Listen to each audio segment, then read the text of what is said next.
Hi hello അസ്സലാം വലൈക്കും. എൻ്റെ എല്ലാ കൂട്ടുകാർക്കും പുതിയൊരു വീഡിയോയിലോട്ട് സ്വാഗതം. ഇന്ന് ഞാൻ വന്നിട്ടുള്ളത് വളരെ ടേസ്റ്റി ആയ ഒരു നെയ്യപ്പത്തിൻ്റെ റെസിപ്പിയും കൊണ്ടാണ്.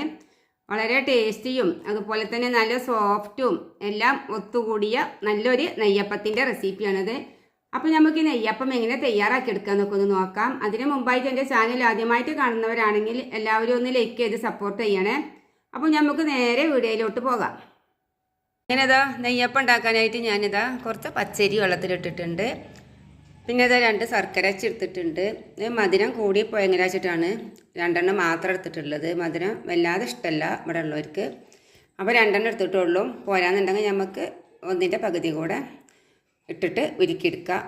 അപ്പോൾ ഇത് വെള്ളത്തിലിട്ടതേന്ന് നമുക്കിതൊന്ന് ഉരുക്കിയെടുക്കണം.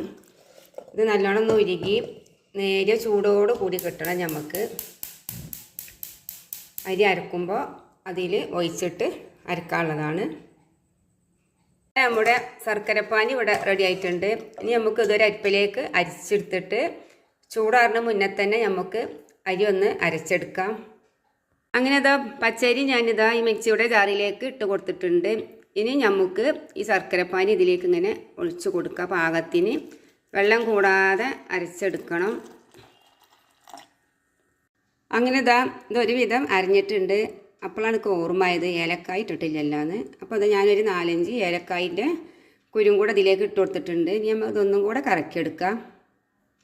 ഇനി നമുക്ക് ഈ അരച്ചെടുത്ത മാവ് ഈ ഒരു പാത്രത്തിലേക്ക് ഒഴിച്ച് കൊടുക്കാം. ഇത് നല്ല പാകത്തിനുള്ള കട്ടിയിലാണ് ഞാനിവിടെ അരച്ചെടുത്തിട്ടുള്ളത്. ഇതേപോലെ വേണം നെയ്യപ്പം ചൂടാൻ മാവ് അരച്ചെടുക്കാൻ. ഇനിയിപ്പോൾ പൊടി കലക്കിയിട്ട് ചുടുന്നവരുണ്ട്. അങ്ങനെയാണെങ്കിലും ഇതേപോലെ തന്നെ കട്ടി വേണം. ഇതിലേക്ക് ഇത്തിരി ഉപ്പിട്ട് കൊടുത്തിട്ടുണ്ട്. ഇനി നമുക്കിതിലേക്ക് ഇത്തിരി അപ്പസോഡ ഇട്ട് കൊടുക്കാം. അതും ഇത്തിരി മതി. അതിന് ശേഷം ഞാനിവിടെ ഇത്തിരി തേങ്ങ കൊത്തുണ്ടാക്കി വെച്ചിട്ടുണ്ട്. അതും എള്ള് കഴുകി വെച്ചതാണ്. അതും കൂടെ ഇട്ട് കൊടുക്കാം.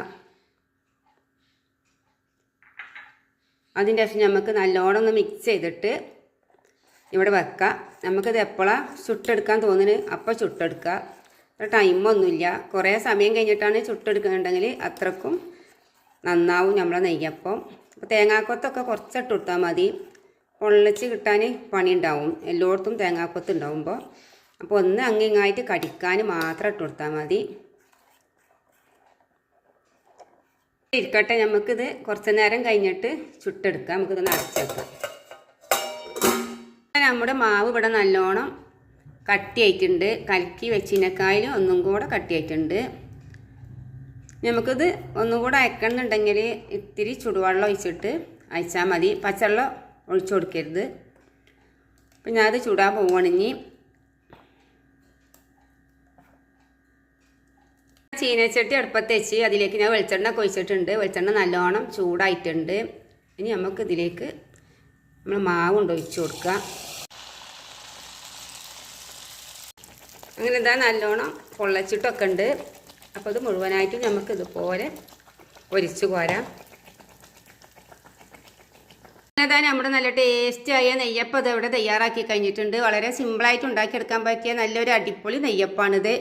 എനിക്ക് നെയ്യപ്പം ഉണ്ടാക്കാൻ അറിയില്ലായിരുന്നു. ഞാൻ ആദ്യമായിട്ടാണ് നെയ്യപ്പം ഉണ്ടാക്കി നോക്കിയത്. അപ്പോൾ എനിക്കിതിപ്പോൾ ഒരു എളുപ്പപ്പണിയായി തോന്നി. അപ്പോൾ അതുകൊണ്ടാണ് ഞാൻ ഇങ്ങനെയൊക്കെ പറയുന്നത്. ആർക്കെങ്കിലും അറിയാത്തവരുണ്ടെങ്കിൽ തീർച്ചയായിട്ടും ഉണ്ടാക്കിയിട്ട് കഴിച്ച് നോക്കുക. വളരെ സിമ്പിളാണ്.